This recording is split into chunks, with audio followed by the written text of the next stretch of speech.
आणि राज्यभराचा विचार केला, 29 महानगरपालिकांचा विचार केला तर सर्वाधिक नगरसेवक हे बिनविरोध कुठे निवडून आलेले आहेत तर ते कल्याण डोंबिवलीमधून निवडून आलेले आहेत।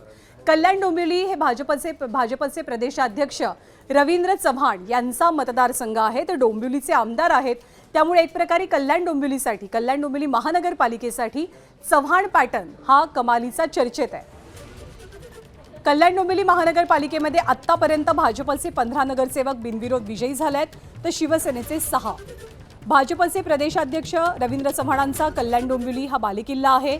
श्रीकांत शिंदे यांचा हा मतदारसंघ आहे, त्यामुळे दोन्ही पक्षांची प्रतिष्ठा ही कल्याण डोंबिवली महानगरपालिकेसाठी पणाला लागली आहे। दोघांचे मिळून म्हणजे शिवसेना आणि भाजपचे मिळून 21 नगरसेवक बिनविरोध निवडून आल्यामुळे केडीएमसीत सत्तेच्या आकड्यापासून युती ही अवघी 41 जागा दूर असल्याचं पाहायला मिळतंय।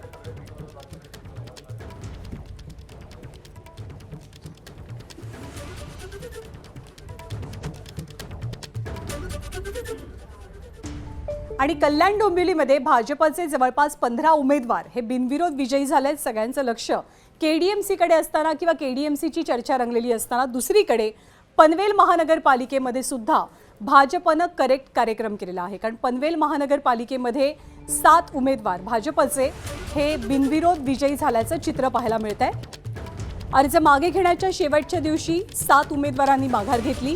अर्ज मागे घेणाऱ्यांमध्ये काँग्रेस, शिवसेना उद्धव बाळासाहेब ठाकरे आणि शेतकरी कामगार पक्षाचे उमेदवार आहेत। एकूण 78 जागा आहेत पनवेल महानगरपालिकेच्या, जिथे भाजप सर्वाधिक 71 जागांवरती निवडणूक लढवत आहे। शिवसेना 4, राष्ट्रवादी काँग्रेस 2, तारपी आठवले गट 1 जागेवरती रिंगणात आहे। यापूर्वी 2017 साली पनवेल महानगरपालिकेत 51 जागा जिंकत भाजपनं एक हाती सत्ता स्थापन केलेली होती आणि आता मतदानापूर्वीच आणि निकालापूर्वी भाजपचे 7 उमेदवार बिनविरोध विजयी झाले आहेत।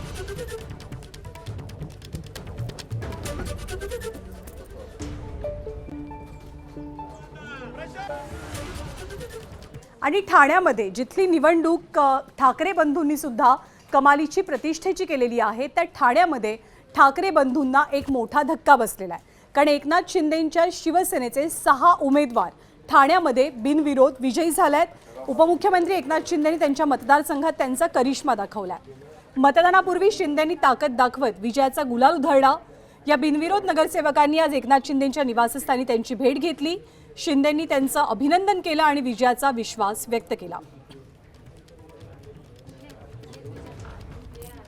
आणि काही लोक म्हणतात हे बिनविरोध हे काय नवीन फॉर्म हे, तर ज्या ठिकाणी विरोधी पक्षातल्या लोकांना विश्वास असतो, खात्री असते की या ठिकाणी महायुतीचा उमेदवार निवडून येणार, जिंकून येणार कामाच्या जोरावर, त्या ठिकाणी लोक इतर पक्षाचे माघार घेतात आणि बिनविरोध होते।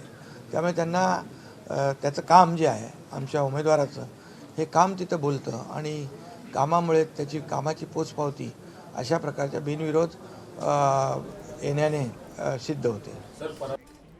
आणि कल्याण डोंबिवली पाठोपाठ जळगावमध्ये सुद्धा महायुतीचा करिश्मा पाहायला मिळतोय, कारण महायुतीचे 12 उमेदवार बिनविरोध विजयी घोषित करण्यात आलेले आहेत, ज्यामध्ये एकनाथ शिंदेंच्या शिवसेनेच्या 6 उमेदवारांचा तर भाजपच्या 6 उमेदवारांचा समावेश आहे। त्यामुळे जळगाव महापालिकेत निकालाआधीच 12 जण बिनविरोध विजयी होतात। या विजयामुळे जळगावात महायुतीचा आत्मविश्वास द्विगुणित झालाय। जळगावात महायुतीत भाजप 46 जागा, शिवसेना 23 जागा तर अजित पवारांची राष्ट्रवादी काँग्रेस 6 जागी निवडणूक लढवतात।